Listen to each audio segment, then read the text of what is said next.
ராகேஷுக்கு உலகமே ஸ்தம்பித்து போனது.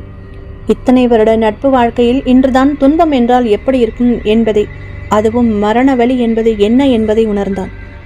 முன்பு போல் அவன் நண்பன் சைலேஷ் கூட சேர்ந்து படிக்க முடியாது, விளையாட முடியாது, ஒன்றாக சேர்ந்து சினிமாவுக்கு போக முடியாது, சைக்கிள் பைக் ரேஸ் செல்ல முடியாது.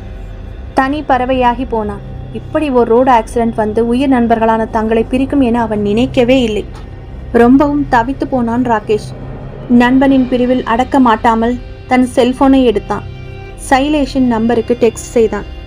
ஹாய் டியூட், எப்படிடா இருக்க? இங்கே நீ இல்லாமல் என்னால் ஒரு நாள் கூட வசிக்க முடியலடா. லைஃப் ரொம்பவே போர் அடிக்குது. ஏண்டா என்னை தனியாக விட்டுட்டு போன? கூடிய சீக்கிரம் நானே உன்னை தேடி வர்றேன். I miss you so much. தன் மொபைலில் ராகேஷின் மெசேஜை பார்த்ததுமே அலறினான் சைலேஷ். மகன் சைலேஷின் பய அலறல் கேட்டு ஓடி வந்தார் அம்மா. அவனது மொபைலை எடுத்து பார்த்தார். ஒரு வாரத்திற்கு முன் விபத்தில் இறந்து போன சைலேஷின் நண்பன் ராகேஷிடமிருந்து வந்திருந்த மெசேஜை பார்த்து திகிலில் உறைந்து போய் நின்றார். ஹாய் டியூட், எப்படிடா இருக்க? இங்கே நீ இல்லாமல் என்னால் ஒரு நாள் கூட வசிக்க முடியல. லைஃப் ரொம்ப போரிங்காக இருக்குது. ஏன் என்னை தனியாக விட்டுட்டு போன? கூடிய சீக்கிரம் நானே உன்னை தேடி வரேன்.